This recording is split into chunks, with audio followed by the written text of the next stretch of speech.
अब हम शुरू करने जा रहे हैं सप्तम अध्याय।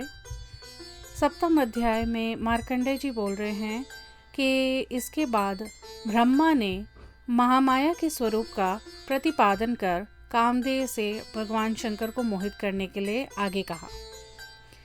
ब्रह्मा बोल रहे हैं, भगवती विष्णु माया ने महादेव जिससे दार परिग्रहण करें वैसा करना पहले ही स्वीकार कर लिया है।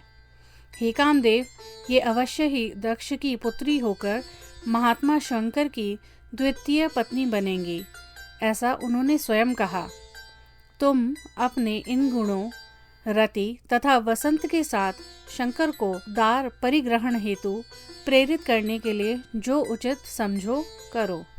हे कामदेव, शिव के द्वारा विवाह के पश्चात हम सभी कृतार्थ हो जाएंगे तथा यह सृष्टि अविच्छिन्न हो जाएगी, इसमें कोई संशय नहीं है।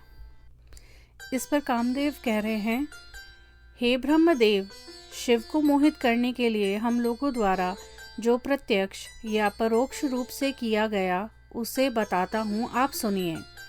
हे लोकेश, जब अपनी इंद्रियों को जीतने वाले शिव समाधि का आश्रय ले स्थित थे, उस समय मैंने सुगंधित, शीतल और वेग रहित मंत्रमुग्ध करने वाली वायु से नित्य उनके लिए हवा का संचरण किया तथा मैंने अपने पंच बाणों सहित अपने धनुष को लेकर उन्हें तथा उनके गणों को मोहित करने के लिए विधि पूर्वक भ्रमण किया। मैंने रात दिन सिद्ध गणों को, दंपतियों को, जिनमें सभी हवा भाव प्रविष्ट थे, वहां रमण कराया। हे पितामह, यदि ये विधि पूर्वक प्रवेश कर जाएं, तो शंभु को छोड़कर कौन ऐसा प्राणी है जो बार बार द्वंद्व भाव को प्राप्त ना करे। मेरे प्रवेश मात्र से ही सभी जंतु उस द्वंद्व भाव को हो जाते हैं, किंतु उस समय न भगवान शंकर और न उनका वृष ही मानसिक प्रकृति को प्राप्त हुए। हे विधे, जब वे प्रथम गणों के स्वामी हिमालय के शिखर पर गए, तभी मैं भी वहाँ रति और वसंत के सहित पहुँच गया। जब वे मेरु पर्वत या नाटकेश्वर या कैलाश गए, तब मैं वहाँ भी गया।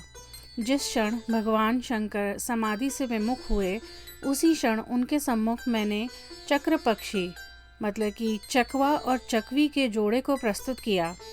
हे ब्राह्मण, वह चकवा चकवी का जोड़ा बारंबार हाव भाव से युक्त होकर अनेक प्रकार के दाम्पत्य कर्म प्रस्तुत कर रहा था। पुनः मैंने उनके सम्मुख स्त्रियों के सहित नीलकंठों को उपस्थित किया तथा विधि पूर्वक अन्य पशु पक्षियों को भी मोहित किया। विचित्र भावों का आश्रय ले जब मोरों का जोड़ा रमण करता है, तब कौन उत्सुक नहीं हो जाता। उनके सम्मुख स्थित मृगों ने भी अपनी मृगियों के सहित उत्सुकता पूर्वक उनके समीप तथा सामने सुंदर भावों को दर्शाया।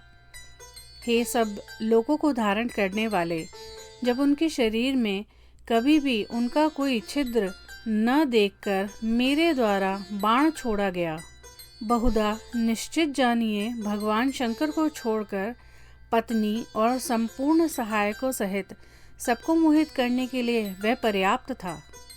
हे महाभाग, वसंत ने भी उन्हें मोहित करने के लिए जो जो कर्म किया उसे सुनिए। उसके अनुरूप कर्म हैं।